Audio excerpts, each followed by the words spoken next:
Friends, welcome back to my channel Shaina Goyal. So friends, I hope आप सभी fit and fine होंगे, healthy होंगे friends. So आज हम इंग्लिश पैडागोजी की क्लासेस स्टार्ट करने वाले हैं। सो आज हमारा पहला दिन है इंग्लिश पैडागोजी का। सो देखिए, पहले हम डिस्कस कर लें कि इंग्लिश का जो आपका पेपर है, ठीक है, चाहे आप सीटेट दे रहे हैं, पीटेट दे रहे हैं, तो उसमें मार्क्स किस तरह से होते हैं। देखिए, 15 मार्क्स की जो आपकी वेटेज होती है, यानी कि 15 नंबर होते हैं आपके। एक तो पैसेज आएगा, आपको पैसेज और पोएम या फिर पोएट्री कह सकते हैं, 15 नंबर आपके इसमें जाएंगे, ठीक है।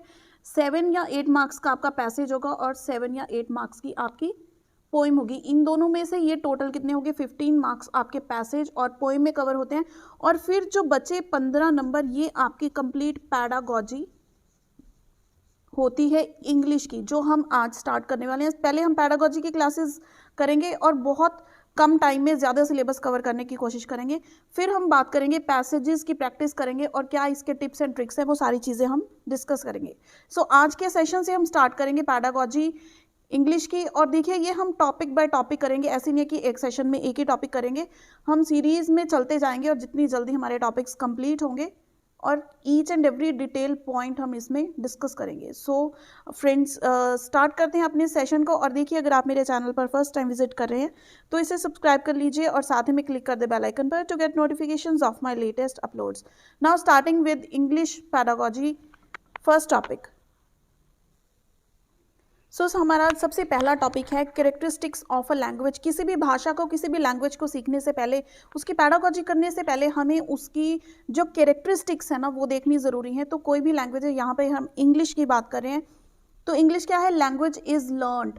कोई भी लैंग्वेज है, वो कोई भी बच्चा जन्म से सीख कर नहीं आता है, लेकिन जब वो पैदा होता है उसके बाद अपने पेरेंट्स से सुनता है, जो हमारे कल्चर होता है, ठीक है, फैमिली का जो कल्चर होता है, लैंग्वेज होती है, बच्चा उसको सुन सुन कर सीखता है। फिर जब वो स्कूल में जाता है तो वो काफ़ी सारी लैंग्वेजेस टीचर से फॉर्मल तरीके में सीखता है, ठीक है। तो लैंग्वेज क्या होती है, इट इज़ लर्नड।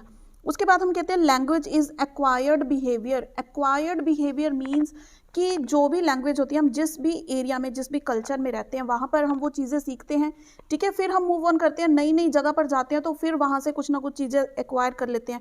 जैसे हमारी हैबिट्स एक्वायर होती है ना, वैसे ही हम लैंग्वेज एक्वायर कर लेते हैं। क्लियर हो गई ये चीज़। उसके बाद है लैंग्वेज इज़ वोकल। अब देखिए, लैंग्वेज इज़ वोकल। लैंग्वेज हम कब सीखते हैं, जब कोई हमारे सामने बोलता है या फिर हम उस चीज़ को सुनते हैं, ठीक है, फिर उसको हम क्या है, स्पीकिंग में लेकर आते हैं। तो लैंग्वेज क्या है, vocal. Then language is dynamic. अब लैंग्वेज कोई ऐसी चीज़ नहीं है जो एक बार ही कोई रूल्स बन गए तो उसमें कोई चेंजेस नहीं होगी। तो देखिए, लैंग्वेज इज एवर चेंजिंग, या फिर इसको डायनामिक कह सकते हैं। दुनिया में ऐसी कोई भी लैंग्वेज नहीं है जिसमें कोई भी चेंजेस ना हो। चेंजेस कैसे, जैसे हम कहते हैं कि ग्रामर में, उसके वोकैबुलरी में, या फिर उसके फोनोलॉजी में, स्पीकिंग स्टाइल में चेंजेस होते रहते हैं। तो लैंग्वेज इज डायनामिक।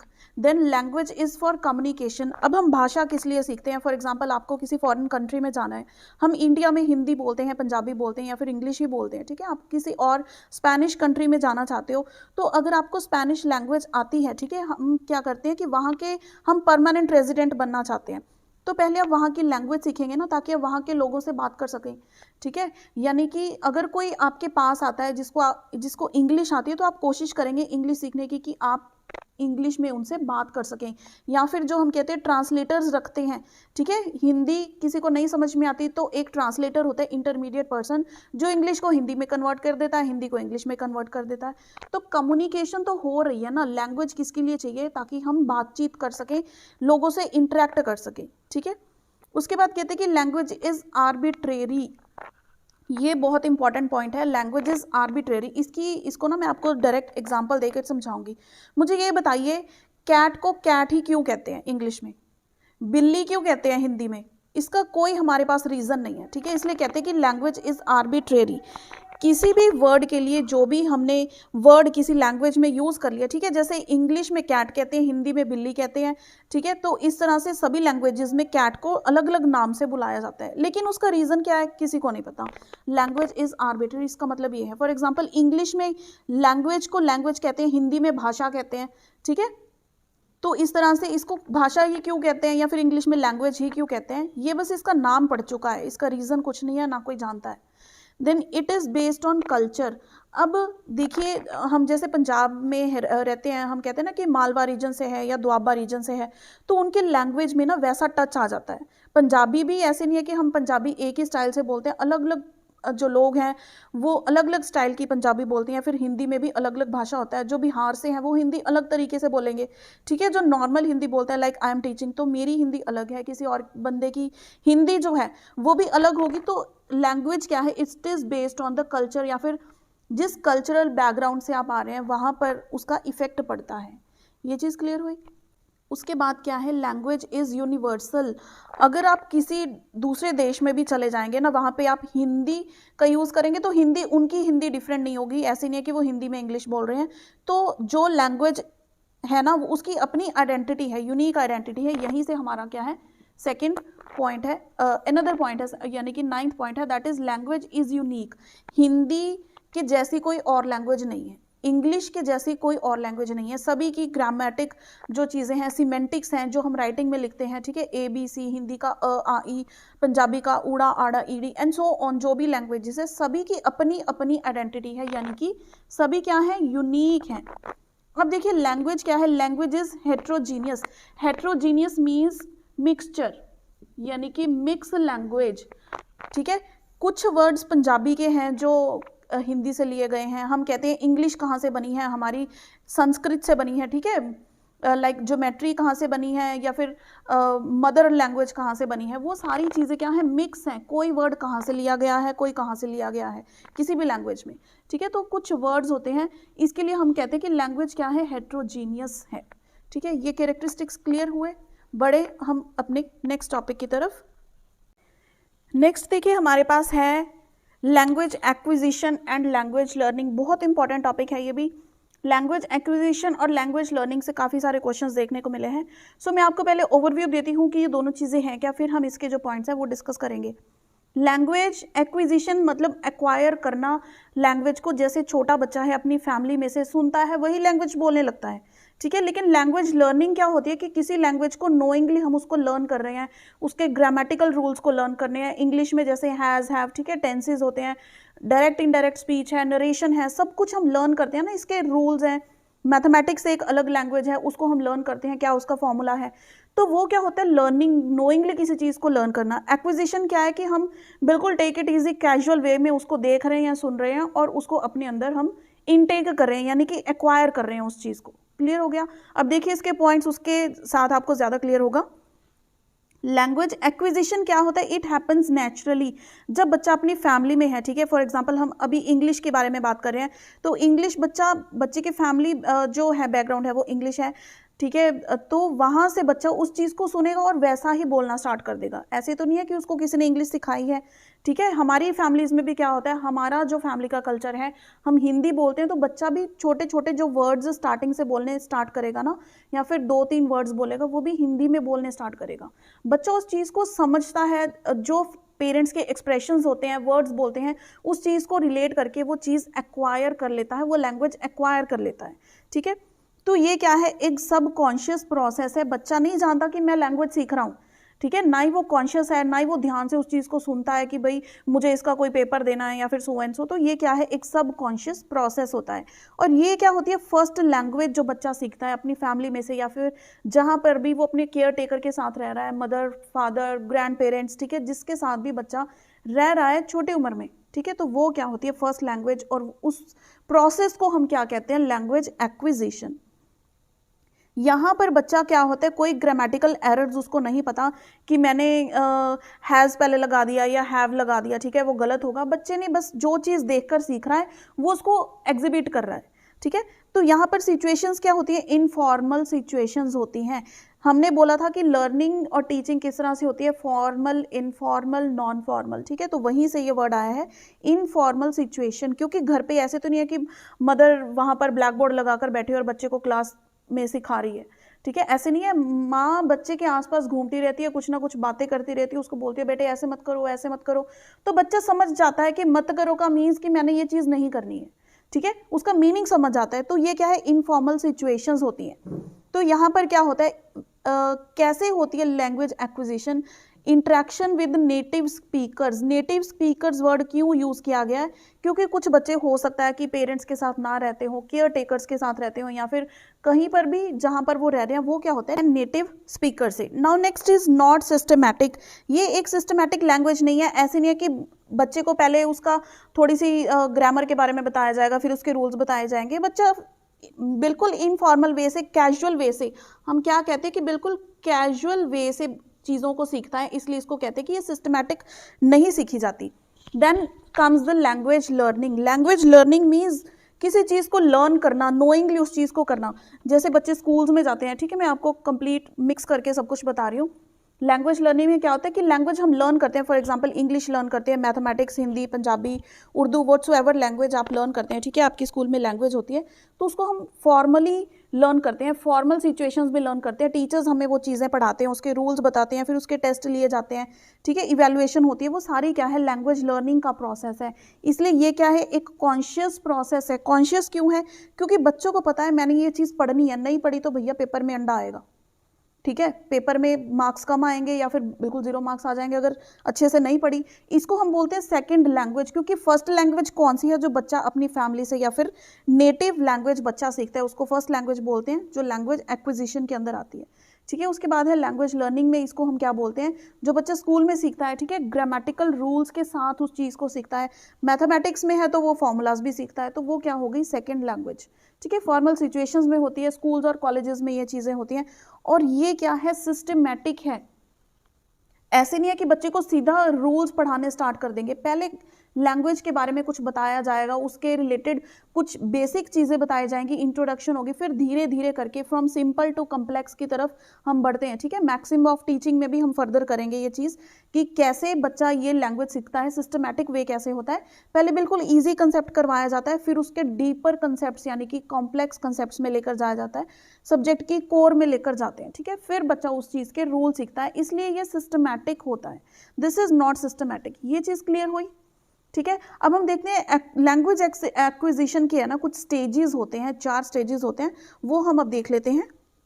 अब देखिए इसकी 4 स्टेजेस होती हैं लैंग्वेज एक्विजिशन की। तो फर्स्ट स्टेज क्या है? अर्ली वोकलाइजेशंस। जब बच्चा छोटा होता है सबसे पहले वो क्या करना स्टार्ट करता है? क्राई करता है। कुछ भी उसको भूख लगती है या कुछ भी उसने करना है तो रोने लग जाता है। सुसु कर लिया बीच में तो रोने लग जाएगा, भूख लगी है तो रोने लग जाएगा। फिर बच्चा क्या करता है? कूइंग करता है। Then is babbling. बैबलिंग का मीन्स क्या होता है? माँ पापा, इस तरह से बच्चा ना वर्ड्स को जोड़ जोड़ के छोटे छोटे टुकड़ों में, ठीक है, इस तरह से बोलता है। Then is the holophrastic stage. Holophrastic stage में क्या होता है? बच्चा एक सिंगल वर्ड, फॉर एग्जाम्पल मम्मा पापा, इस तरह से बोलना वो स्टार्ट कर देता है, ठीक है, दादा दीदी, इस तरह से बोलता है। इसको हम क्या कहते हैं? होलोफ्रास्टिक स्टेज। उसके बाद क्या आता है? थर्ड स्टेज कौन सी होती है? 2 वर्ड स्टेज बोलते हैं। इसमें क्या होता है ना, बच्चा 2 या 3 वर्ड्स बोल सकता है इकट्ठे करके, जैसे मम्मा पानी, मम्मा मम, इस तरह से बच्चा क्या है 2 वर्ड्स बोलता है। या फिर कुछ भी उसको चीज़ चाहिए तो वो बिल्कुल ऐसे शॉर्ट फॉर्म में चीज़ों को बोलेगा।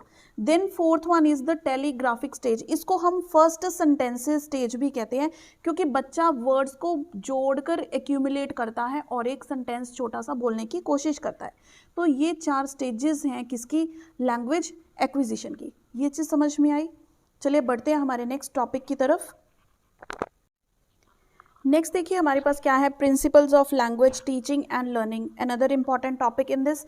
तो प्रिंसिपल्स क्या है कि लैंग्वेज अगर किसी बच्चे को टीच की जानी चाहिए या फिर अगर बच्चा लैंग्वेज लर्न करता है उसके क्या प्रिंसिपल्स होने चाहिए, ठीक है। सबसे पहला है हैबिट फॉर्मेशन। हम कहते हैं practice makes a man perfect. चाहे आप वो मैथमेटिक्स का कोई सम सॉल्व कर रहे हो या फिर कोई लैंग्वेज सीखने की प्रैक्टिस हो या फिर कोई वर्ड्स बोलने की प्रैक्टिस हो, अक्सर स्कूल्स में भी देखा जाता है हमें न्यू मीनिंग, हर दिन बच्चे को डायरी में ना एक न्यू वर्ड लिखा दिया जाता है, साथ में उसका मीनिंग। तो उस चीज़ को जितना आप डेली रूटीन यूज़ में बोलेंगे उतना आपको वो वर्ड क्या है फ्रिक्वेंटली याद भी रहेगा और उसकी प्रोनाउंसिएशन आप अच्छे से करेंगे, ठीक है, उसका मीनिंग आपको याद रहेगा। जो चीज़ आपने प्रैक्टिस जिस चीज़ की छोड़ दी वो चीज़ आप भूल जाएंगे। आप यही चीज़ सोच लीजिए, फॉर एग्जाम्पल आपने अपनी जो टीचिंग कोर्स किया है, बीएड किया है, डीएलएड किया है, उसको 2 साल हो गए, उसके बाद आपने बिल्कुल भी उस चीज़ को आउट ऑफ टच हो गए, बिल्कुल भी आपने स्टडी नहीं किया, तो वो आपकी हैबिट छूट गई उस चीज़ की, आपका बिल्कुल ब्रेन वॉश हो जाएगा उस चीज़ के लिए। जब आप पढ़ेंगे ना आपको कंप्लीट डिटेल में स्टडी करना पड़ेगा, तब आपका सब जो है रिवाइज होगा, ठीक है। तो हैबिट फॉर्मेशन ज़रूरी है लैंग्वेज टीचिंग के लिए। टीचर्स उस जो भी वर्ड सिखाते हैं उस चीज़ को बार बार यूज़ करें अपने स्पीकिंग में, ताकि बच्चों को पता लगे कि ये वर्ड मैम ने सिखाया था, ये यहाँ पर भी यूज़ हो रहा है, यहाँ पर भी यूज़ हो रहा है। हैबिट फॉर्मेशन टीचर्स की भी और स्टूडेंट्स की भी, ठीक है। Then is correlation. कोरिलेशन किसके साथ? With correlation with real life. देखिए आप इस चीज़ का स्क्रीनशॉट ले लें, थोड़ा सा रिवाइंड करें वीडियो को, ठीक है। तो स्क्रीनशॉट ले लीजिए, उसके बाद तो देखिए स्क्रीन पर आपको कुछ पता नहीं लगेगा एक्सप्लेनेशन के बाद, ठीक है। तो कोरिलेशन विद रियल लाइफ, जो भी चीज़ हम यूज़ सिखा रहे हैं बच्चों को, उसको रियल लाइफ सेंटेंसेज में वर्ड को यूज़ करके दिखाएं। फॉर एग्जाम्पल बच्चे को सिखाया गया इंग्लिश का वर्ड ऑब्स्टिकल, ठीक है। मैम ने बताया कि ऑब्स्टिकल वर्ड है, ऑब्स्टिकल का मीन्स रुकावट, ठीक है। तो उस चीज़ को रिलेट करें अपनी सेंटेंसेस में जब भी टीचर्स टीच करते हैं, तो वो क्या है? Correlation with life. Then is natural ordering of learning. अब इसका नेचुरल ऑर्डर क्या होता है? हम ये स्किल्स करेंगे, लिसन, स्पीक, रीड, राइट, यानी कि LSRW, ये एक क्या होता है? जनरल ऑर्डर होता है। जैसे बच्चा किसी चीज़ को सुनता है उसको बोलने की कोशिश करता है। हमने बोला था ना कि छोटे बच्चे फैमिली में सुनते हैं मम्मा पापा कैसे बोल रहे हैं, फिर वो उसको बोलने की कोशिश करते हैं, फिर स्कूल में जाके वो रीड करना स्टार्ट करेंगे। और सबसे टफेस्ट क्या होता है बच्चों के लिए? राइटिंग उस चीज़ को, ठीक है। तो नेचुरल ऑर्डर ऑफ लर्निंग में अगर बच्चा जाएगा ना तो बहुत जल्दी चीज़ को सीख पाएगा। Then is multi skill approach. Principle of language teaching क्या है? एक मल्टी स्किल अप्रोच होना चाहिए, क्योंकि टीचिंग हम कहते हैं कि टीच किस तरह से कर सकते हैं टीचर्स, डेमो देकर, डेमोन्स्ट्रेशन मेथड, हमने मेथड्स ऑफ टीचिंग डिस्कस किए हैं, वो सारे इसमें आएंगे कि टीचर्स को इस तरह से टीच करना चाहिए ताकि बच्चों की लर्निंग बहुत ज़्यादा इफेक्टिव हो, ठीक है। चाहे वो प्रोजेक्ट मेथड देते हैं या फिर डिस्कशन, ग्रुप डिस्कशंस होती हैं, अलग अलग तरह के स्किल टीचर्स को यूज़ करने चाहिए, अप्रोचेज यूज़ करने चाहिए ताकि वो बच्चे को लैंग्वेज टीच कर पाएँ। क्लियर हुआ ये point? Then fifth point is motivation and interest. अगर देखिए हमारा पढ़ने का मन ही नहीं है, आप ये चीज़ बैठ तो गए वीडियो ओपन करके, लेकिन आपका मूड नहीं है, ध्यान कहीं और है, तो आप नहीं पढ़ सकते इस चीज़ को। या फिर आपका अगर ये पेपर क्लियर करने का पूरी आपको इंटरनल मोटिवेशन है या फिर एक्सटर्नल मोटिवेशन है किसी तरह की, फिर आप इस चीज़ की प्रेपरेशन अच्छे से करेंगे, ठीक है। मोटिवेशन है और आपका इंटरेस्ट भी है, तो ये चीज़ लर्निंग इफेक्टिव होगी, ठीक है। टीचर्स आपको मोटिवेट करेंगे, टीचिंग भी इफेक्टिव होगी जब टीचर्स पूरे फुल पोटेंशियल के साथ टीच करेंगे कि हाँ मैंने बच्चे को ये कंसेप्ट पूरा डिटेल में समझा देना है, पूरा एक्यूरेसी के साथ, ठीक है। Then is selection. सिलेक्शन, ये देखिए कुछ बहुत मेन पॉइंट्स हैं। Selection, gradation. सिलेक्शन क्या? सबसे पहले हम क्या चीज़ बच्चे को सिखाना चाहते हैं, ठीक है। जो चीज़ हम सिखाना चाहते हैं उसको कितनी फ्रिक्वेंटली हम क्लास में यूज़ कर रहे हैं वो वर्ड्स को। फॉर एग्जाम्पल मैंने ऑब्स्टिकल की एग्जाम्पल दी थी कि टीचर्स ने सिलेक्ट किया कि आज हम ये वर्ड बच्चे को डायरी में डाल कर देंगे और इस चीज़ को हम आने वाले दिनों में प्रैक्टिस करेंगे, ठीक है। सिलेक्ट किया वर्ड ऑब्स्टिकल, कितनी फ्रिक्वेंटली उस चीज़ को यूज़ कर रहे हैं। टीचेबिलिटी, यानी कि टीचर कितना अच्छे से उस चीज़ को समझा पा रहा है आपको। देन इज यूजफुलनेस, उस वर्ड की यूजफुलनेस अलग अलग सेंटेंसेज में, ऐसे नहीं है कि एक ही सेंटेंस हर रोज बोल दिया, उस वर्ड को डिफरेंट डिफरेंट सेंटेंसेज में यूज करके देखो, ठीक है। ये क्या हो गया इसमें? सिलेक्शन। देन इज कवरेज, यानी कि वो रेंज आ गया, हाँ, कि वो वर्ड हम कहाँ कहाँ यूज़ कर रहे हैं, सारे एस्पेक्ट्स क्या हम कवर कर रहे हैं उसके अंदर, वो जिस जिस टाइप का सेंटेंसेस में वो वर्ड यूज़ हो सकता है, क्या हम उस चीज़ को कर रहे हैं। या फिर यहाँ पे सिलेबस भी कह देते हैं कि इंग्लिश का जो सिलेबस है या फिर जो भी इसके ग्रामर के रूल्स हैं वो हमने सारे कवर किए उस चीज़ को सिखाने के लिए, ठीक है। मैंने एग्जाम्पल आपको वर्ड की ली थी, आप की सिलेबस भी ले सकते हैं या फिर कोई एक ग्रामर का रूल भी ले सकते हैं कि वो रूल हमने कितनी बार प्रैक्टिस किया, क्या उस रूल के सारे पॉइंट्स हमने कवर कर दिए, टीचर को अच्छे से समझाना आता है, ठीक है, कहाँ कहाँ वो चीज़ रूल अप्लाई करके दिखाया और रियल लाइफ में वो रूल क्या अप्लाई होता है, एंड सो ऑन, ठीक है। Then is gradation. Gradation means इसके अंदर दो चीज़ें होती हैं कि ग्रुपिंग प्लस सीक्वेंस। अब देखिए हम अगर ग्रामर बच्चे को कोई लैंग्वेज सिखाना चाहते हैं तो सबसे पहले क्या सिखाएंगे हम उसको? ग्रामर, फिर उसका लेक्सिकल जो वर्ड्स होते हैं, ठीक है, फिर सिमेंटिक, फिर फोनेटिक, इस तरह का जो सीक्वेंस होता है ये चलना चाहिए, यानी कि सीक्वेंस चीज़ों की ग्रुपिंग होनी चाहिए, फिर वो सीक्वेंस वाइज आपके पास आने चाहिए, बच्चे को सिखाने चाहिए। ये हो गया ग्रेडेशन। Then is presentation. अब टीचर जो चीज़ आपको सिखाना चाहते हैं अगर वो बहुत हौच पौच हो जाएगा, देखिए जब ये सारे पॉइंट्स कवर हो जाएंगे ना तो आप स्क्रीन देखना कैसी हो जाएगी। अगर मैं वो स्क्रीन पे आपको सिखाना शुरू करती आपको पता ही नहीं लगेगा, इंटरेस्ट ही नहीं बनेगा। लेकिन जब ये रेड मार्कर यहाँ पे नहीं था, बिल्कुल वेल नीट एंड क्लीन था, चलो राइटिंग तो मेरी जैसी है वो है ही, ठीक है, अदरवाइज नीट एंड क्लीन था तो आपको पढ़ने में आसानी थी, ठीक है, आपका इंटरेस्ट बनेगा। तो टीचर की प्रेजेंटेशन अच्छी होनी चाहिए, इस तरह की इफेक्टिव होनी चाहिए कि बच्चों को कंप्लीट सब कुछ क्लियर कट दिखे, कुछ हौच पौच ऐसा ना लगे या फिर कुछ ऐसी मीन्स कि बच्चे को समझ ना आए, इस तरह से नहीं लिखा होना चाहिए, बिल्कुल टू द पॉइंट और एक्यूरेट लिखा होना चाहिए या फिर एक्यूरेट उनकी प्रेजेंटेशन होनी चाहिए, ठीक है। Then is variety and creativity, बच्चे को जो चीज़ टीचर पढ़ाना चाहते हैं कितनी क्रिएटिविटी के साथ पढ़ा रहे हैं और कितनी वैरायटी ऑफ एग्जाम्पल्स उस चीज़ के लिए वो दे रहे हैं। Then comes the drill and practice, ये भी बहुत इंपॉर्टेंट है। ड्रिल एंड प्रैक्टिस यानी कि किस उस चीज़ को कितना ज़्यादा बच्चे के अंदर डाला जा रहा है, वो चीज़ को किस तरह से, फॉर एग्जाम्पल रोल प्ले करके, ठीक है, रोल प्ले असाइन कर दिया तो बच्चों ने डायलॉग्स बोलने हैं उसी लैंग्वेज में, ठीक है, हर बच्चे को अपना अपना दे दिया कि तुम ये वाला रोल अदा करोगे, तुम ये रोल प्ले करोगे, ठीक है, लैंग्वेजेस में एक्चुअल स्कूल में ये चीज़ इंप्लीमेंट भी होती है। देन इज ओरल, ओरल में क्या होता है कि स्पीकिंग का काम होता है, तो बच्चा जितना ज़्यादा बोलेगा, जितनी ज़्यादा उसकी प्रैक्टिस होगी उतना ज़्यादा उसके अंदर वो लैंग्वेज इनबिल्ट, हम कहते हैं ना कि एक्वायर करता जाएगा बच्चा वो चीज़। इसी तरह इमिटेट होता है, इमिटेट क्या होता है कि जो चीज़ आप कर रहे हैं बच्चा आपकी नकल कर रहा है, ठीक है, तो टीचर्स जिस तरह से बोलते हैं उनका बिल्कुल एक्यूरेट और करेक्ट होना चाहिए। नेक्स्ट पॉइंट हमारा इसी पे आ रहा है, बच्चे टीचर्स को कॉपी करने की कोशिश करते हैं, उनको लगता है कि टीचर्स जिस तरह से बोल रहे हैं या फिर ग्रामर में जो चीज़ टीचर्स ने बता दी ना वो बिल्कुल सही है। पेरेंट्स अगर बोलेंगे ना कि बेटा तुमने कॉपी में ये गलत लिखा है, बच्चे बोलेंगे नहीं मम्मा आपको नहीं पता, ठीक है, even my daughter says this कि मम्मा आपको ये चीज़ नहीं पता, हमारी मैम ने ये बोली है, ठीक है। तो बच्चों के सामने टीचर्स को बिल्कुल एक्यूरेटली और करेक्टनेस के साथ बात करनी चाहिए, क्योंकि बच्चों के लिए वही चीज़ बिल्कुल सही बन जाती है और उसी तरह से बच्चे उस चीज़ को प्रोनाउंस करते हैं, ठीक है। एक्यूरेसी एंड करेक्टनेस की बात भी इसी टॉपिक में हमारी पॉइंट में कवर हो चुकी है।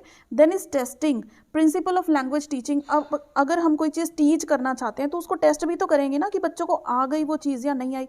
तो इंग्लिश में टेस्टिंग क्या होती है, ग्रामर की अलग टेस्टिंग होती है, ठीक है, फिर वोकेबलरी की अलग तरह की टेस्टिंग होती है, फिर स्पेलिंग की, जैसे डिक्टेशन वर्ड्स, शुद्ध लेख हम हिंदी में बोलते हैं, ठीक है, तो वहाँ से बच्चे की स्पेलिंग पता लगेगी कि बच्चे को स्पेलिंग्स आते हैं इस चीज़ के। देन इज प्रोनाउंसिएशंस, अब काफ़ी सारे टीचर्स हैं इसको बोलेंगे प्रोनाउंसिएशंस, ये बिल्कुल गलत है, ठीक है, इसको हम बोलते हैं प्रोनाउंसिएशन। तो ये क्या है कि आप किस तरह का आपके बोलने का ढंग है, बच्चे को कितनी वोकेबलरी, कितने वर्ड्स के मीनिंग्स पता है, ठीक है, लाइक मैं आपको बोलूँ जजमेंटल होना या फिर ऑब्स्टिकल, इम्पेडिमेंट, ये वर्ड्स कितने बच्चों को पता है, यानी कि वोकेबलरी आप खुद की चेक करें कि आपको कितने ज़्यादा डिफिकल्ट वर्ड्स हैं ना इंग्लिश के जो उनके मीनिंग्स पता हैं, ठीक है। तो ये सारी चीज़ों की टेस्टिंग अपने अपने लेवल पर होती है। ये चीज़ क्लियर हुई, ये मेन प्रिंसिपल्स हैं, और भी काफ़ी सारे प्रिंसिपल्स हैं वो बिल्कुल नॉर्मल से हम कह सकते हैं, लेकिन ये जो 12 के 12 प्रिंसिपल्स हैं ये मेन प्रिंसिपल्स मैंने आपके साथ यहाँ पर डिस्कस किए हैं। सो फ्रेंड्स, आई एम श्योर ये चीज़ आपको समझ में आ गई होगी। और so starting with language skills, अब देखिए लैंग्वेज स्किल्स जो है हम कहते हैं कि 4 लैंग्वेज स्किल्स होते हैं, सभी को पता है, लेकिन हम इसको कैसे कैटेगराइज करेंगे, ये इस तरह से इसकी रिप्रेजेंटेशन अगर आप याद रखेंगे ना तो आपको दिक्कत नहीं आएगी, क्योंकि लैंग्वेज स्किल्स जो है फर्दर 2 टाइप्स में हम इसको कैटेगराइज कर सकते हैं। First is productive skills and another one is receptive skills. अब देखिए प्रोडक्टिव का मीनिंग क्या होता है, आउटपुट, जो चीज़ हम अपनी तरफ से लिख रहे हैं, ठीक है, बोल रहे हैं, हम अपने एफर्ट्स लगा रहे हैं, मतलब कुछ गिव का फंडा ले लीजिए, आउटपुट का फंडा ले लीजिए। रिसेप्टिव क्या होता है, कुछ लेना, यानी कि टेक या फिर इनपुट हम इसको कह सकते हैं, ठीक है। रिसेप्टिव स्किल्स कौन से होते हैं, जब हम किसी से कोई इंफॉर्मेशन, कोई नॉलेज ले रहे हैं कुछ, ठीक है, दैट इज इनपुट। लिसन कर रहे हैं, किसी को सुन रहे हैं, ठीक है, तो उसमें क्या आ जाएगा, किसी और की बात सुन रहे हैं तो हमारे अंदर कुछ जा रहा है। रीड कर रहे हैं तो बुक में से कुछ हम पढ़ रहे हैं, ठीक है, रीडिंग कर रहे हैं। तो प्रोडक्टिव इसमें आउटपुट क्यों कहते हैं, गिव क्यों कहते हैं, क्योंकि हम कुछ बोल रहे हैं। फॉर एग्जांपल मेरी स्किल यहाँ पे क्या यूज़ हो रही है, स्पीकिंग एंड राइटिंग, मैं प्रोडक्टिव स्किल यूज़ कर रही हूँ, ठीक है, आप रिसेप्टिव स्किल यूज़ कर रहे हैं, मेरे को सुन भी रहे हैं और जो लिखा हुआ है इसको रीड भी कर रहे हैं। साथ ही में अगर आप नोट्स बना रहे हैं तो आपकी कौन सी स्किल यूज़ हो रही है, राइटिंग वाली स्किल यानी कि प्रोडक्टिव स्किल भी यूज़ हो रही है। ठीक है, बिल्कुल ईजी लैंग्वेज में हम इस चीज़ को करेंगे और झट से आपके माइंड में देखिए सारी चीज़ें ये फिट होने वाली हैं। ठीक है, तो ये हमारे 4, अब हम मेन पॉइंट पे आते हैं कि हमारे लैंग्वेज स्किल्स कितने होते हैं। 4 लैंग्वेज स्किल्स होते हैं, स्पीकिंग, राइटिंग, लिसनिंग, रीडिंग। लेकिन इनका एक साइकोलॉजिकल ऑर्डर है, इसको आप LSRW इस ऑर्डर को आप याद रखेंगे, क्योंकि ये क्या है, एक साइकोलॉजिकल ऑर्डर। किसी भी लैंग्वेज में अगर आप मूव ऑन करें, ठीक है, कोई भी लैंग्वेज आप सीखने की कोशिश करें, तो ये चारों स्किल्स होते हैं, इसको साइकोलॉजिकल ऑर्डर कहते हैं कि लिसन, पहले हम चीज़ को सुनेंगे, फिर उसको बोलने की कोशिश करेंगे, फिर रीडिंग होगी, एंड देन द मोस्ट हम कहते हैं complicated, that is writing skill. ठीक है, इसका ये ऑर्डर सीक्वेंस वाइज होता है, लेकिन हम क्या कहते हैं कि ये जो चारों की चारों स्किल्स है ना, ये इंटर रिलेटेड होती हैं। इंटर रिलेटेड, ऐसे नहीं है कि हर चीज़ आप इसी ऑर्डर में करेंगे। आपने कोई चीज़ सुनी, उसको बोलने की कोशिश कर रहे हैं, साथ में रीड कर रहे हैं, ठीक है, रीड कर रहे हैं, साथ ही में कोई और चीज़ भी सुन रहे हैं, तो ये सारी चीज़ें इंटर रिलेटेड हैं। ऐसे नहीं है कि अलग अलग इनका कोई मतलब, बिल्कुल आप इन चीज़ों को डिस्टिंग्विश कर सकते हैं। ठीक है, ये क्या है, इंटर रिलेटेड थिंग्स। अब एक और चीज़ देखिए, रिसेप्टिव स्किल्स को हम क्या कहते हैं, प्राइमरी स्किल्स, और प्रोडक्टिव स्किल्स को हम क्या कहते हैं, रीइंफोर्समेंट। बहुत इंपॉर्टेंट वर्ड है, ये पेपर में आया भी हुआ है। रीइंफोर्समेंट स्किल कौन सी होती है, प्रोडक्टिव स्किल, और प्राइमरी स्किल होती है रिसेप्टिव स्किल। प्राइमरी क्यों कहते हैं, क्योंकि सबसे पहले हम चीज़ों को सुनते हैं, ठीक है, और हमारी यहाँ से स्टार्ट होती है ना, लिसनिंग की चीज़ यहाँ से स्टार्ट होती है, देन हम क्या करते हैं, स्पीकिंग होती है, अपनी राइटिंग होती है। तो रीइंफोर्समेंट किसको कहते हैं, प्रोडक्टिव को, और रिसेप्टिव कौन सी होती है, हमारी प्राइमरी स्किल। ठीक है, ये आउटपुट वाली होती है, यहाँ पर हमारा इनपुट होता है। इतनी बात समझ में आई। सो देखिए, अगर हम लिसनिंग, स्पीकिंग, रीडिंग और राइटिंग की बात करें, तो ये 4 चीज़ें आपको पता होनी चाहिए। लिसनिंग मीन्स क्या होती है, लिसनिंग एक बहुत सिंपल प्रोसेस नहीं है किसी भी चीज़ को। अब ये लेक्चर आप सुन रहे हैं, सिर्फ सुन रहे हैं, लेकिन उसको अपने माइंड में डिकोड भी तो कर रहे हैं ना इन्फॉर्मेशन को। जो चीज़ मैं आपको बता रही हूँ, आप अपने माइंड में उसको किस तरह से स्टोर करके रखेंगे अपनी परमानेंट मेमोरी में, ताकि जब तक आपका सीटेट का पेपर आएगा, है ना, पीटेट का पेपर आएगा, तब तक आपने वो चीज़ याद रखनी है ना। ध्यान से उस चीज़ को सुन रहे हैं, तो this is not an easy task. Listening में क्या होता है, it is a mental activity, और ये क्या है, एक नेचुरल प्रोसेस है, इसको हम सिमेंटिक कहते हैं। उसी तरह से स्पीकिंग क्या होता है, स्पीकिंग में हमने आउटपुट देनी होती है ना, हम बोलते हैं, लाइक जैसे हम फ़ोन पे बात करते हैं, तो इसको फोनेटिक स्किल कहते हैं। स्पीकिंग में कौन सी स्किल यूज़ होती है, फोनेटिक स्किल। अब अगर हम रीडिंग की बात करें, रीडिंग में हमारे पास ये टेक्स्ट भी है। फॉर एग्जांपल, आप ये चीज़ रीड कर रहे हो, ठीक है, आप या फिर क्लास में हमारी रीडिंग हो रही है ना, टीचर्स बोलते हैं बच्चों को कि आप खड़े होकर बेटा आप यहाँ से ये पैराग्राफ रीड करो, तो बच्चे क्या करते हैं, बुक को देखते हैं, बुक में क्या लिखे होते हैं, ग्राफिक्स, यानी कि ये 2 चीज़ें हमारी स्किल्स यूज़ होती हैं, ग्राफिक प्लस इसको देखकर पढ़ना, बुक में जो लिखा है उसको देखकर पढ़ना, ये दोनों कहाँ पर यूज़ होते हैं, रीडिंग में।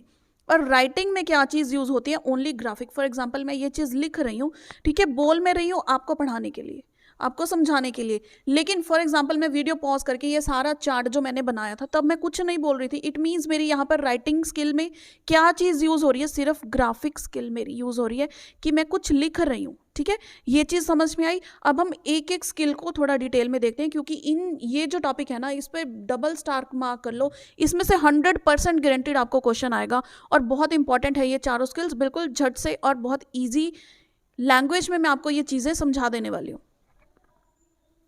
सो देखिए, टाइप्स ऑफ लिसनिंग आप देख पा रहे हैं, intensive, extensive, critical, attentive, appreciative and empathetic. अब ये चीज़ों को हम थोड़ा सा देखते हैं। देखिए, जो मेन है ना, वो पहली 3 वाली हम कहते हैं कि ज़्यादा मेन है, ठीक है, ये इसकी टाइप्स में आती हैं, लेकिन जो मोस्टली आपको ध्यान में रखनी है ना, वो ये 3 है। तो इंटेंसिव लिसनिंग क्या होती है, एक्टिव लिसनिंग, जो आप अभी कर रहे हो इस लेक्चर को देखते हुए, क्योंकि आपने सीटेट का पेपर देना है, ठीक है, इंग्लिश पैडागॉजी आपने टिप्स पर करनी है, तो ये आपकी क्या हो रही है, इंटेंसिव लिसनिंग। अगर हम स्कूल एनवायरनमेंट की बात करें, तो क्लासरूम में बच्चे टीचर को जिस तरह से सुनते हैं, ठीक है, फॉर एग्जांपल मैथ का कोई सम करवा रहे हैं, फॉर्मूला करवा रहे हैं, उसको ध्यान से सुनते हैं, ताकि वो पेपर में कोई प्रॉब्लम ना क्रिएट हो, ठीक है, वो कंफ्यूज ना हो जाए, तो वो क्या होती है, active listening. Then is extensive listening, ये बिल्कुल इसके ऑपोजिट है, एंटी है पैसिव लिसनिंग। कोई भी बातें, फॉर एग्जांपल आप अपने फ्रेंड से चिट चैट कर रहे हो, कोई भी चैटिंग चल रही है, ऐसे तो नहीं है कि उसकी चीज़ को आपको याद रखना ज़रूरी है, ठीक है, बात की, चलो hello hi bye bye take care okay हो गया, तो वो क्या होती है हमारी passive listening. Then is critical listening, ये किससे रिलेटेड है, हम कहते हैं कि इंटेंसिव लिसनिंग का नेक्स्ट स्टेप क्या है, क्रिटिकल। क्रिटिकल मीन्स किसी चीज़ को अगर आप ध्यान से सुन रहे हैं उसको फिर उसका विश्लेषण करना, यानी कि उसका एनालाइज करना, ठीक है।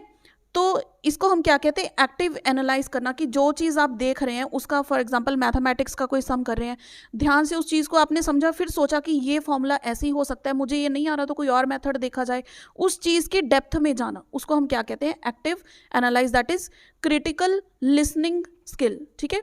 Then is attentive. अटेंटिव क्या होता है कि जहाँ पर आप ज़्यादा अटेंशन देते हैं, फॉर एग्जांपल टीचर्स आप चीज़ को पढ़ा रहे हैं किसी चीज़ को, तो आप देख रहे हैं कि कौन से वर्ड्स पर वो ज़्यादा फोकस कर रहे हैं, किसी वर्ड पर ज़्यादा फोकस कर रहे हैं, वो कर रहे हैं, लेकिन आप उस चीज़ को समझ रहे हैं ना, अटेंटिव हो रहे हैं, ज़्यादा ध्यान से सुन रहे हैं, तो वो क्या होती है, attentive listening. Then is appreciative listening, for example for leisure activities, आप किसी म्यूजिशियन को सुन रहे हैं, ठीक है, कोई सॉन्ग सुन रहे हैं या फिर कुछ भी इस तरह की चीज़ें सुन रहे हैं जहाँ पर आपका दैट इज फॉर लेजर और योर प्लेजर एक्टिविटी, ठीक है, वो क्या होगी, एप्रिशिएटिव लिसनिंग। उसके बाद होती है एम्पैथेटिक लिसनिंग। अरे भाई अगर प्लेजर की बातें होंगी, किसी अपने दोस्त का दुख दर्द भी तो बांटोगे ना, है ना, तो एम्पैथेटिक लिसनिंग में क्या होता है कि थोड़े सहानुभूति देखकर किसी को आप कोई चीज़ सुन रहे हो, तो वो क्या होती है, एम्पैथेटिक लिसनिंग, ठीक है। ये 6 के 6 चीज़ें आपको क्लियर हो गई। Now we will move on to the speaking skill. अब देखिए स्पीकिंग स्किल्स क्या होती हैं। स्पीकिंग क्या है, it is the ability to express opinions और थॉट। मीन स्पीकिंग में हम क्या करते हैं, अपने थॉट्स को या फिर अपने ओपिनियंस को एक्सप्रेस करते हैं थ्रू आवर वर्ड्स, ठीक है, बोलकर एक्सप्रेस करना, दैट इज स्पीकिंग स्किल, ठीक है। एक्सप्रेस करना, अगर आपको ये वर्ड आ जाना, that means it is speaking skill, ठीक है। Express your opinions, your feelings verbally, express verbally, ये दोनों वर्ड्स अगर कंबाइन में आ जाए ना, इट मीन्स क्या है, स्पीकिंग स्किल है। अब इसके 3 मेन एलिमेंट्स हैं। जब भी आप किसी भी बंदे को सुन रहे हैं, किसी भी पर्सन को सुन रहे हैं, तो 3 मेन एलिमेंट्स होते हैं। First is stress. For example अभी मैं आपको ये चीज़ें पढ़ा रही हूँ, कोई पॉइंट इतना इंपॉर्टेंट होता है तो मैं उस पर ना स्ट्रेस देकर बोलती हूँ, साउंड विद मोर एनर्जी, ठीक है, वो वर्ड पर मैं बोलती हूँ कि ये बहुत इंपॉर्टेंट है, ठीक है। तो बोलने का वो जो लहजा है जहाँ पर स्ट्रेस करते हैं, that is first element. Second is pitch.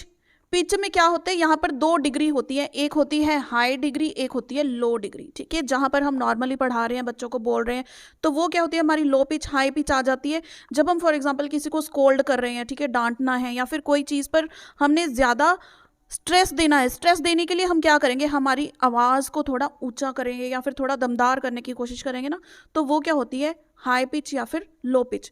Then is intonation. Intonation क्या होता है, ये रिलेटेड है किससे, पिच के साथ रिलेटेड है। अब जब हम कुछ बोल रहे हैं, हमारी स्पीच किस तरह की है, मेलोडियस है या फिर हम ऊंची आवाज़ करते हैं, नीची आवाज़ करते हैं, वो जो चेंज है ना, उस चेंज को हम क्या कहते हैं, इंटोनेशन, यानी कि चेंज इन पिच, इसको हम क्या बोलेंगे, इंटोनेशन। ये चीज़ क्लियर हुई। अब देखिए अगर हम स्पीकिंग स्किल को अपना एनहांस करना चाहते हैं तो इसके लिए हमारे पास वेरियस मेथड्स हैं। फॉर एग्जांपल स्टोरी टेलिंग हो सकता है, ठीक है, ये चीज़ चाहे आप स्क्रीनशॉट ले लेना या फिर आप नोट कर सकते हैं। स्टोरी टेलिंग लिख दिया मैंने, स्टोरी टेलिंग हो सकता है। फिर हो सकता है रोल प्ले के थ्रू। रोल प्ले में भी क्या होता है, बच्चों के स्पीकिंग स्किल्स इंक्रीज होते हैं ना, स्पीच दे सकते हैं आप, स्पीच हो सकता है, डिबेट हो सकता है, और क्या होगा इसमें, या फिर हम डिस्कशंस कह सकते हैं, ठीक है, किसी चीज़ को डिस्कस करना। तो ये सारे मेथड्स क्या है, एनहांस करने के स्पीकिंग स्किल्स के लिए। इतनी बात समझ में आ गई, चलिए मूव ऑन करते हैं। So now is the reading skills. Reading क्या होता है, it is the process that negotiates the meaning between text and it's reader. यानी कि रीडिंग करना सिर्फ ये नहीं है कि आप किसी बुक को पढ़ रहे हो, लेकिन आपके माइंड में उसका कुछ मीनिंग तो क्लियर होता है ना, तो उस चीज़ को हम क्या कहते हैं, डी कोड। जो कंप्यूटर जिन बच्चों ने पढ़ा हुआ है उनको इनका मीनिंग बहुत वैलिडली क्लियर होगा। डिकोडिंग करना मीन्स आपको कोई कोड दे दिया, उसको आप उसका मीनिंग में कन्वर्ट कर रहे हो, ठीक है, तो उसको क्या कहते हैं, डिकोड करना। तो reading is not simple process जिसको हम कहते हैं, यहाँ पर भी डिकोडिंग होती है। जो चीज़ पढ़ रहे हैं हमारा माइंड उस चीज़ को समझने की कोशिश करता है। तो इसके 2 सब स्किल्स हैं और ये बहुत अनदर स्टार मैं यहाँ पर लगाऊंगी क्योंकि यहाँ से क्वेश्चंस आते हैं। स्कीमिंग और स्कैनिंग, इन दोनों में क्या डिफरेंस है वो आपको अभी समझ में आ जाएगा। सबसे पहले हम स्कीमिंग को देखते हैं। स्कीमिंग एक ऐसे टाइप की रीडिंग है जहाँ पे हम क्या देखते हैं, किसी भी चीज़ का ओवरव्यू, ठीक है, ज़्यादा डिटेल में नहीं देखना, सिर्फ गो थ्रू हो जाना। हम कहते हैं कि बस एक खाली सी रीडिंग मार लो, ठीक है। वो क्या होता है, स्कीमिंग मीन्स ओवरव्यू लेना, ठीक है, किसी चीज़ को कैजुअली रीड करना, कैजुअल रीडिंग हम इसको बोल सकते हैं, ठीक है। किसी भी पर्टिकुलर ऑब्जेक्टिव के बिना कि हमने कोई पेपर क्लियर करना है, जैसे आप न्यूज़पेपर रीड करते हो, वो क्या हो जाता है आपकी स्कीमिंग में आ जाएगा, कैजुअल रीडिंग में आ जाएगा, ठीक है। एक चीज़ का जनरल आइडिया लेना, फॉर एग्जांपल न्यूज़पेपर पढ़ लिया, नॉवल पढ़ ली, वो क्या होता है स्कीमिंग। लेकिन अगर हम बात करें स्कैनिंग की, स्कैनिंग को हम क्या बोलेंगे, इसको हम बोलेंगे किसी भी चीज़ की सीरियस या फिर फोकस्ड रीडिंग। फोकस्ड रीडिंग, हमारे पास ये न्यूज़पेपर है, ठीक है, इसको आपने ऐसे ऐसे ऐसे ऐसे करके ये सारा आपने कैजुअल सा रीड कर लिया, इसको हम क्या बोलेंगे, स्किमिंग बोलेंगे। इसमें स्कैनिंग क्या होगी, यहाँ पर एक कॉलम पर ना आपके कॉलेज की न्यूज़ आई हुई है, तो आप ये सारा पढ़ लेंगे, लेकिन इस चीज़ को पेपर अपने पास में करके, मम्मा देखो हमारे कॉलेज की न्यूज़ आई है, इस चीज़ को आप हाईलाइटली ना थोड़ा सीरियस तरीके से फोकस तरह से पढ़ोगे, इसको हम क्या बोलेंगे, उस चीज़ को स्कैन कर देना कि ये इन्फॉर्मेशन आपके काम की है या फिर कोई भी चीज़ है। ये मैंने न्यूज़पेपर की एग्जाम्पल ली है, आप इस चीज़ को बुक रीडिंग के साथ भी रिलेट कर सकते हो, ठीक है। किसी भी पर्टिकुलर क्वेश्चन को, सपोज आपको आपने ये जो टॉपिक मैं पढ़ा रही हूँ आज, ये आपने पहले से पढ़ा हुआ है, लेकिन कुछ पार्ट ऐसा है जो आपको पहले समझ नहीं आया, ठीक है, तो वो चीज़ आप यहाँ पर ध्यान से देखोगे कि ये चीज़, ठीक है, शाइना मैम भी पढ़ा रहे हैं, तो देखते हैं आज ये चीज़ समझ में आ रही है या नहीं आ रही है, ठीक है, उस चीज़ पर आप फोकस करोगे out of the large text, तो वो क्या हो गई, आपकी स्कैनिंग हो गई। क्लियर हो गया बच्चे ये चीज़। अब इसकी टाइप्स देख लीजिए, रीडिंग स्किल भी फर्दर टाइप्स होती हैं, इसकी 4 टाइप्स होती हैं। Loud reading, silent reading, intensive and extensive. Loud reading होती है कि क्लास में जब टीचर बोलते हैं कि ये पैराग्राफ रीड करो सारी क्लास के लिए, है ना, फिर वो एक्सप्लेन करते हैं, वो क्या होती है लाउड रीडिंग। यहाँ पर हमें पिच की ज़रूरत होती है, हमारी वॉइस प्रोडक्शन की ज़रूरत होती है, ठीक है, हम वर्ड्स उसको बोलें, ठीक है, वो चीज़ क्या होती है लाउड रीडिंग। साइलेंट रीडिंग क्या है, आप घर पर बैठ के ना अपनी सेल्फ स्टडी करते हो तो आप ऊंची ऊंची नहीं बोलते, ऊंचा ऊंचा जब हम बोलते हैं दैट इज लाउड रीडिंग। और यहाँ पर क्या होता है, ये किसको एनकरेज करती है, रोट लर्निंग को, रोट मेमोराइजेशन को, क्योंकि बच्चों की कई की हैबिट होती है ना, घर पर भी जब पढ़ते हैं तो बोल बोल कर पढ़ते हैं कि ऐसे ही याद होता है हमें तो बोल बोल कर पढ़ना, दैट इज लाउड रीडिंग। तो साइलेंट रीडिंग क्या होती है, कुछ भी आप चुपचाप बैठ के पढ़ रहे हो, अपने माइंड में पढ़ रहे हो, हम कहते हैं ना कि मन में पढ़ रहे हैं, हम बोल नहीं रहे, कोई साउंड नहीं आ रही, तो वो क्या है साइलेंट रीडिंग। ये किसके लिए होती है, किसी कॉन्सेप्ट को समझने के लिए, क्योंकि हम उसके डिटेल में जाना चाहते हैं, बहुत ध्यान से एक एक ऐसे फिंगर रखकर ऐसे पढ़ते रहते हैं, तो वो क्या होती है हमारी साइलेंट रीडिंग। देन इंटेंसिव और एक्सटेंसिव का वही मीनिंग है जो हमने लिसनिंग में किया था। इंटेंसिव रीडिंग होती है कोई डिटेल रीडिंग या फिर जिसके गो थ्रू हम प्रॉपर होना चाहते हैं, फॉर एग्जांपल कोई बुक पढ़ रहे हैं, कोई टॉपिक अपने स्कूल का पढ़ रहे हैं पेपर के लिए।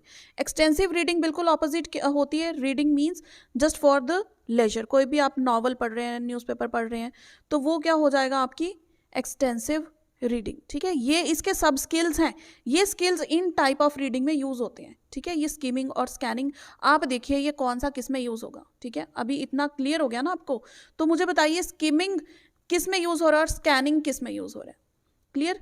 चलिए रीडिंग स्किल यहाँ पर हमारा कंप्लीट होता है, बढ़ते हैं next. Now next is the writing skill. तो राइटिंग स्किल क्या है, सभी में इंपॉर्टेंट है, किन के लिए, टीचिंग के लिए भी और लर्निंग के लिए भी।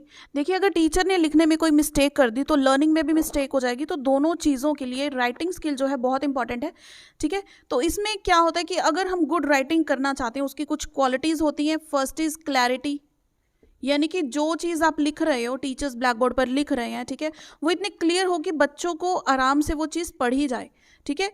लाइक फॉर एग्जांपल हम कहते हैं ना कि डॉक्टर्स की राइटिंग जो है ऐसी होती है, या तो वो डॉक्टर्स को समझ में आती है या फिर केमिस्ट को, है ना, ऐसी हम तो एग्जांपल्स ऐसे देते होते हैं, ठीक है। तो ये चीज़ें कुछ हैं क्वालिटीज़, क्लैरिटी, कोहेसिवनेस, लॉजिकल होना चाहिए, and then the final and the important one is lucidity. Lucidity means क्या होता है कि हमारे जो भी हमारी वोकैबुलरी है उसको हम यूज़ करें यहाँ पर, अच्छे अच्छे वर्ड्स यूज़ करें राइटिंग में। देन हमारा जो सिंटेक्स है उसको लिखने का, कहीं पंक्चुएशन मार्क आ रहा है, कॉमा आ रहा है, उसको हम स्किप ना करें, ठीक है, कोई भी एरर ना हो, लॉजिकल सीक्वेंस हो, यानी कि ग्रामेटिकल कोई एरर ना हो, ठीक है। ये सारी चीज़ें क्या है, राइटिंग स्किल एनहांस होता है अगर हम इन चीज़ों का ध्यान रखें तो, ठीक है। अब राइटिंग स्किल में ना एक बहुत इंपॉर्टेंट चीज़ होती है, that is note taking and note making. इस पर भी क्वेश्चन आया हुआ है, अब हम वो देख लेते हैं।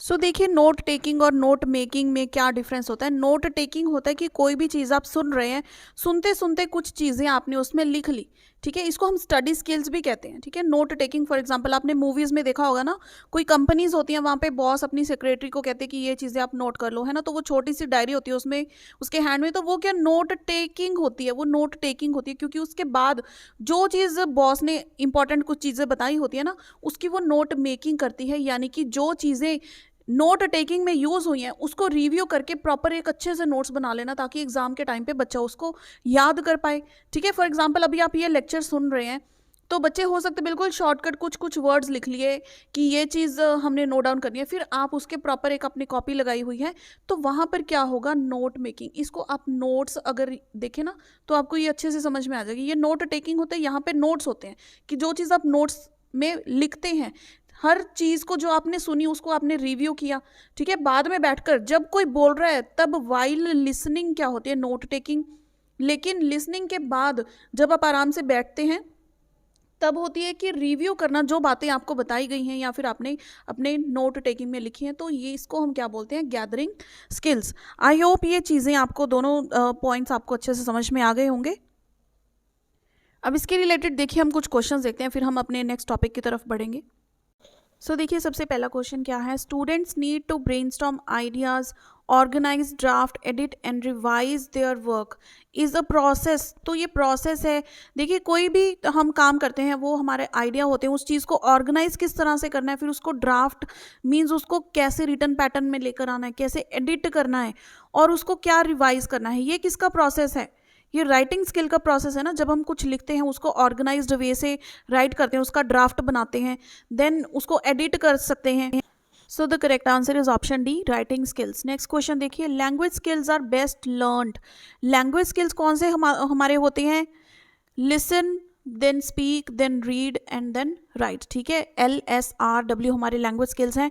इनको हम बेस्ट कैसे सीख सकते हैं, देखिए, only through written test and assignments, no, सिर्फ लिखने से थोड़ी सीखेंगे हम। बेसिकली ये कैसे हम बेटर सीख सकते हैं, जब हम इन सारी चीज़ों को इंटीग्रेट करके सीखें। क्लियर, तो हमने डिस्कस भी किया था कि जो लैंग्वेज स्किल्स होते हैं ये सारे क्या होते हैं, इंटर रिलेटेड, तो इनको बेस्ट सीखा भी कैसे जाएगा, इंटीग्रेटेड मैनर से। सो ऑप्शन बी क्या है हमारा करेक्ट आंसर। नेक्स्ट क्वेश्चन देखिए, which of the following is best suited for improving the speaking skills of learners. अगर हम स्पीकिंग स्किल को इंक्रीज करना चाहते हैं, तो हमने डिस्कस भी किया था, एनहांस करना है स्पीकिंग स्किल्स को, तो वो सबसे बेटर कैसे होगा, that is through debates and group discussions followed by role play. तो तीनों चीज़ें इसमें आ चुकी हैं, तो ऑप्शन 4 क्या है हमारी यहाँ पर करेक्ट आंसर। अनदर क्वेश्चन देखिए, which of the following is an important stage in the writing process. तो अगर हम लिखने की बात करें, राइटिंग प्रोसेस की बात करें, तो सबसे इंपॉर्टेंट चीज़ क्या होती है उसमें। सो इसका करेक्ट आंसर क्या है, ऑप्शन 4 एडिटिंग, क्योंकि एडिटिंग को हम क्या कहते हैं, प्रूफ रीडिंग भी कहते हैं, ठीक है। स्टेज पूछा है यहाँ पर, तो स्टेजेस में एडिटिंग होती है कि जब हम कुछ लिखते हैं तो वहाँ पर अगर कुछ मिस्टेक होती है तो उसको एडिट करो। एडिट मीन्स उसको इरेज करो, कट करो, फिर उसको रीराइट करो, ठीक है। सो ऑप्शन 4 क्या है हमारा करेक्ट आंसर। नेक्स्ट देखिए, हमारे पास है मैक्सिम्स ऑफ टीचिंग। तो जो हमने principles of language teaching discuss किए थे, ये पॉइंट उसमें भी इंक्लूड होता है, इसको आप अलग से भी पढ़ सकते हैं, ठीक है। प्रिंसिपल्स ऑफ लैंग्वेज टीचिंग में क्या आता है, मैक्सिम्स ऑफ टीचिंग भी इसका पार्ट है। तो ये क्या है, फ्रॉम नोन टू अननोन, यानी कि मैं ये चारों पॉइंट्स क्या है ना, इंटर रिलेटेड है। इनका जो अगर एक एग्जाम्पल ले लेना, सभी पे ही जाएगी वो। बेसिकली यहाँ पर कहना क्या चाहते हैं कि क्लास में जब भी टीचिंग होती है तो इस तरह से होनी चाहिए कि जो चीज़ बच्चों को पता है वहाँ से आप स्टार्ट करें, क्योंकि बच्चे अपना लॉजिक ना वहाँ पर फिक्स कर देते कि हाँ ये चीज़ हमें पता है, फिर वहाँ से मूव करते हैं टीचर्स किसी कम्प्लेक्सिटी की तरफ, ठीक है। पर्टिकुलर मीन्स कोई चीज़ बच्चों को पता है, फिर मूव करते हैं उसके जनरल फॉर्मूला की तरफ या फिर जनरल कॉन्सेप्ट की तरफ, ठीक है। फ्रॉम नोन टू अननोन, जो चीज़ बच्चों को पता है वहाँ से स्टार्ट करते हैं और बढ़ते हैं उसके फॉर्मूला की तरफ या फिर थ्योरम की तरफ, ठीक है। तो इस तरह से हम कह सकते हैं from simple to complex. Simple for example English में हम एग्जांपल्स ले लेते हैं टेंसेस की, है ना, past, present and future tense की। तो टीचर पूछेंगे कि अभी आप पढ़ रहे हो, तो आप क्या बोलोगे? बच्चे बोलेंगे आई एम स्टडिंग, ठीक है। तो एम और स्टडिंग का जो ING है, ठीक है, ये दोनों चीज़ें क्या है? अब ये दोनों चीज़ें बच्चे को काफ़ी सारे एग्जांपल्स देकर टीचर इन चीज़ों पर आएंगे कि स्टडिंग मीन्स जो चीज़ कॉन्टिन्यूस प्रोसेस में है, ठीक है, जो चीज़ कॉन्टिन्यू हो रही है उसके वर्ड के पीछे ING लगेगा, ठीक है। तो इस तरह से टीचर्स क्या करते हैं, पर्टिकुलर से लेके जनरल फॉर्मूला की तरफ बढ़ते हैं, यानी कि सिंपल से लेके कॉम्प्लेक्सिटी की तरफ बढ़ते हैं। होल मीन्स पूरा सेंटेंस ले लिया, फिर उसके टुकड़ों की तरफ बढ़ना कि ING इसके लिए है, ये इसके लिए है, ठीक है, होल टू पार्ट, ठीक है। ये चीज़ें समझ में आ गई। इंग्लिश में ग्रामर्स में ये चीज़ें यूज़ होती हैं सारी, ठीक है। सभी सब्जेक्ट्स आप ले लो, कोई मर्जी सब्जेक्ट आप ले लो, तो मैक्सिम्स ऑफ टीचिंग सभी के लिए सेम ही रहते हैं कि जो चीज़ ईजी है ना वहाँ से स्टार्ट करें, ताकि बच्चा अपना कंसेप्ट वहाँ पर एक बार फिक्स कर ले, फिर धीरे धीरे डिफिकल्टी का लेवल जो है बढ़ता जाता है। क्लियर हो गए मैक्सिम्स ऑफ टीचिंग? सो देखिए another important, most important point, और इन दोनों में से भी हम कहते हैं कि एक क्वेश्चन आपको आएगा ही आएगा, ठीक है। बिल्कुल बड़ा सा स्टार मार्क कर लीजिए आप इस चीज़ पर, क्योंकि इंग्लिश क्या है, सेकंड लैंग्वेज है, ग्लोबल लैंग्वेज है, या फिर हिंदी स्पीकिंग स्टेट्स में इंग्लिश कहाँ आती है, ये चीज़ बहुत इंपॉर्टेंट है, ठीक है। आप चाहे सीटेट का पेपर दे रहे हो, किसी भी स्टेट का पेपर दे रहे हो, ये क्वेश्चन आपको यहाँ से देखने को मिलेगा ही मिलेगा। तो 3 लैंग्वेज फॉर्मूला हम पहले देखते हैं कि क्या होता है। जो स्टेट्स में हिंदी बोली जाती है, यानी कि जो हिंदी स्पीकिंग स्टेट्स हैं, ठीक है, वहाँ पे 3 लैंग्वेज फॉर्मूला किस तरह से होता है। सबसे जो पहली लैंग्वेज है उनकी, वो हम क्या कहते हैं कि वो हिंदी होती है हिंदी स्पीकिंग स्टेट्स में। सेकेंड लैंग्वेज यहाँ पर क्या सिखाई जाती है? इंग्लिश, ठीक है। यहाँ पर सेकेंड लैंग्वेज क्या है हिंदी स्पीकिंग स्टेट्स में? English. And then the third one is any modern Indian language, modern Indian language, ठीक है, हिंदी स्पीकिंग स्टेट्स की अगर हम बात करें। लेकिन जहाँ पर हिंदी स्पीकिंग स्टेट्स नहीं है, ठीक है, फॉर एग्जांपल हम पंजाब में रहते हैं ना, तो अगर हम कहते हैं कि यहाँ पर पंजाबी क्या है, हमारी मातृभाषा है, हमारी नेटिव लैंग्वेज क्या है, पंजाबी, तो यहाँ पर रीजनल लैंग्वेज, सबसे पहली लैंग्वेज जो कंपलसरी होगी वो होगी रीजनल लैंग्वेज। उसके बाद हम कहते हैं हिंदी, देन हम कह सकते हैं कि इंग्लिश। इस तरह से ये चीज़ें, ये 3 लैंग्वेज फॉर्मूला होता है in Hindi speaking states and in non Hindi speaking states, ठीक है। तो अब देखिए NCF 2005 में ये तो बहुत मेन पॉइंट्स है, और यहाँ से भी आपको क्वेश्चन देखने को मिलता है कि अकॉर्डिंग टू ऑब्जर्वेशन, अगर ऑब्जर्व किया जाए ओवरऑल, तो इंग्लिश क्या है, एक सेकेंड लैंग्वेज है, ठीक है, अकॉर्डिंग टू ऑब्जर्वेशन। लेकिन in multilingual country like India, अब हमें पता है हमारी इंडिया में कितनी ज़्यादा लैंग्वेजेस बोली जाती हैं, जितनी स्टेट्स हैं समझ लीजिए उतनी ही लैंग्वेजेस बोली जाती हैं। तो इतनी लैंग्वेजेस बोली जाती है, तो इंग्लिश क्या हो गई हमारे लिए, एक ग्लोबल लैंग्वेज।